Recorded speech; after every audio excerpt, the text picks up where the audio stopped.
Good morning, guys. Welcome back to the channel. David here with another cryptocurrency update. I really do appreciate all the new subscriptions that we got yesterday. We had a lot of interaction on yesterday's video. Hopefully we can do the same today. Definitely share this with your friends, any conspiracy theorists, anyone you think that needs to know a little bit about cryptocurrency. Send this video to them. Suggest for them to do their own research. If you were to think back to the bull run of 2017 and 18, the question is how fast did it happen, okay? If we were to kind of look toward what we're going to consider the end of the bull run, January 5th is right when Binance announced that they're shutting down their new registrations, and some of the interactability between the customer and their site were just lagging like crazy. Same thing happened January 6th, Coinbase. Same thing also with Bittrex, okay? So we're going to have to say that within a very short time frame, from the beginning of January to the first 9 days, the exchanges that were pumping and handling most of the volume had to start halting registration, okay? What we're going to do now is we're going to get into the numbers about how fast your coins went from point A to point B being the top of the bull run, okay? So we're going to do this for a few different coins. I've got the prices listed out here, okay? Some of the favorite coins, top 10 coins, and some of my favorite coins.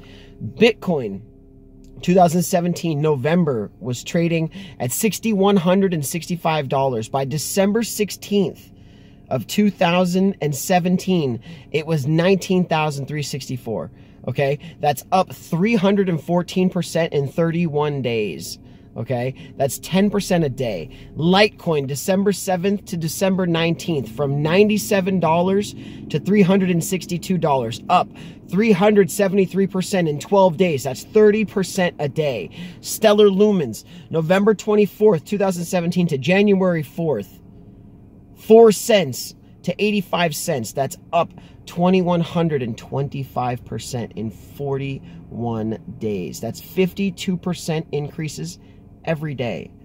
Okay, Dash, November 8th to December 20th, $300 to $1,566. That's a 522% increase in 42 days. That's 12.5% a day. IOTA, November 26th to December 20th, 80 cents to $5.44. That's 680% in 24 days. That's 28% increase every day.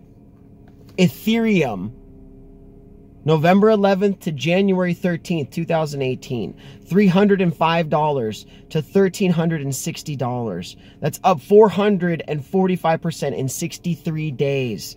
That's 7% a day. Simple Token, one of the coins that I felt was moving really fast during the bull run.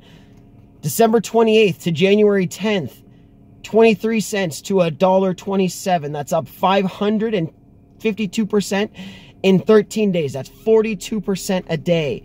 Neo, December 22nd to January 15th, $53 to $186. That's up 350% in 24 days. That's up 14.5% every day. Dogecoin, we all love Dogecoin. December 10th to January 7th, it was trading at 0.2 of 1 penny. Okay, January 7th, it was trading at 1.16 cent. So 1 penny with 0.6 of a cent. That's up 577% in 29 days. That's 20% every day.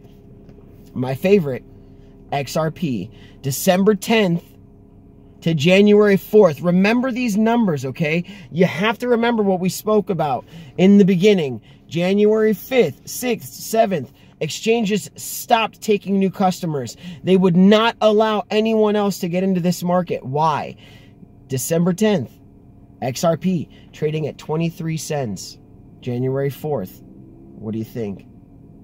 The day before all the exchanges shut down. January 4th, XRP trading at $3.72. That's up 1,617% in 26 days. That's 62% increases every day. These, again, like we said, that's just the numbers. Okay, I don't know if you guys have ever watched Jeff from the Dollar Vigilante.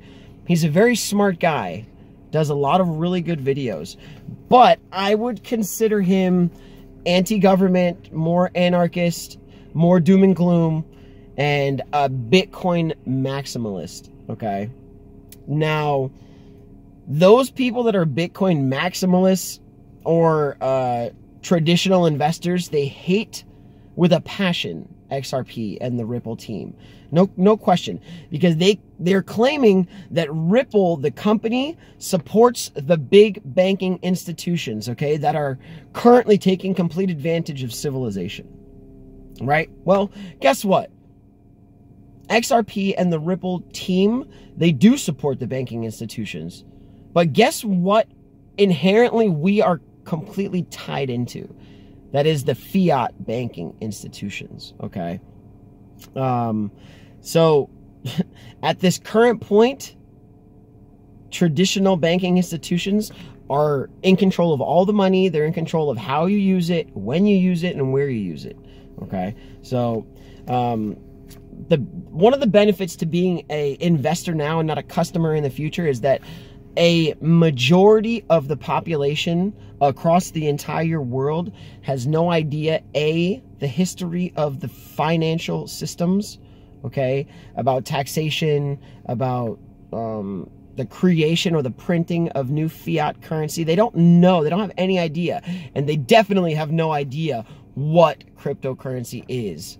If you've even made it this far in this video, you are light years ahead of most other people that possess money in their bank account or under their bed or in a silver coin. You're leaps and bounds above them because you're doing the research to find out the history of the money that is going to be transacting not only this business that we're doing now, but that's going to be used as a catalyst moving out of this system, because we all have this dollar that we are going to either use to transact business into the next system or use as a means to get access to the new system. You have to understand that the dollars are not just going to vanish.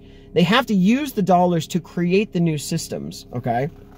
So like I said, a majority of the world has no idea what cryptocurrency is. So you're already right there. If you could just manage to hold on to your bags right now, that is the most biggest benefit that you can do for yourself. Okay, the fact that they can disassociate themselves from the system if they chose to, okay? Meaning, if you wanted to utilize cryptocurrency for what it was, you could actually literally take all of your dollars and transfer them into cryptocurrency. And if you lived in a city or a state or a country that was forward enough in technology and was allowing you access to transact day-to-day business or make purchases, or if you had your Wirex card or your BitPay card and your objective was to just spend your money as Bitcoin or Ripple, XRP, or whatever it is, whether it's your Neo or your Ethereum, okay? So if you listen to the Bitcoin maximalists, they will continue to defame and discredit and misdirect your attention from these actual tokens and coins and technologies that are going to move the world forward. Bitcoin maximalists, you see, the benefit to being an XRP maximalist is that XRP is looking to save the world, okay? They're looking to do things that are going to bring every single system to the same table, to be able to have low fees, low overhead, verifiability, fast transactions, instantaneous liquidity across multiple markets, whether it be borders or businesses or banks.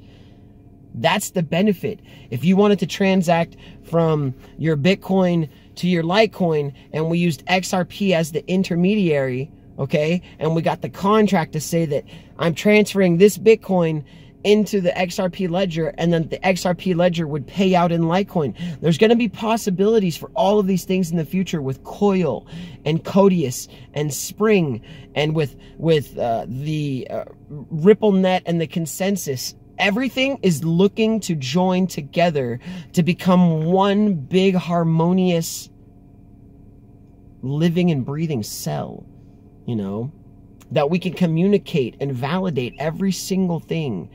You know, and Jeff was saying yesterday from the Dollar Vigilante that the government loves XRP, and that the government itself is going to be pushing XRP and Ripple to the sky, because from the dollar vigilante's perspective, the government controls XRP. But you got to understand, the banking institutions and the governments, they basically control us too. You know, at this point, even if you wanted to get out of fiat and do something with your crypto, big purchases probably have to go back into fiat at this point. So the government, if they took control of XRP and they got all the Ripple, and they were able to literally see every single purchase, or if they forced us to use XRP as a national type of currency, or if they created their own, you have to understand that these systems are checks and balances. And for the government to have the ability to verify every single thing that you do you think that that's a good thing or a bad thing? Do you believe that the government having instantaneous access to seeing your entire records or transaction history is what you want, is the direction that you see the comfort in your financial stability going, is more towards government controlling everything or more towards you controlling everything?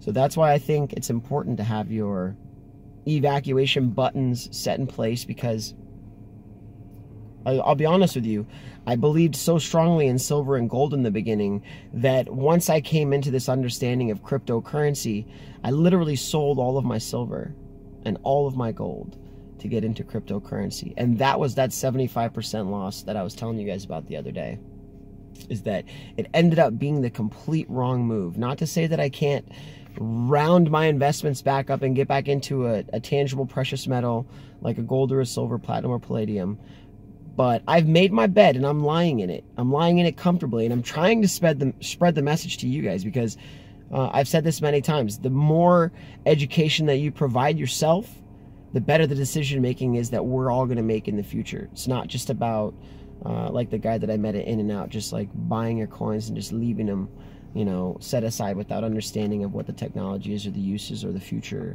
potential advancements that the coin or the technology is going to bring to the market. So with all that said, understand these numbers are not a joke, man. Just look at how fast, I don't know if that's going to show up backwards or not. Just look at how fast they went up and how fast subsequently they went down after January 5th. Okay, because January 5th was the day the exchanges died.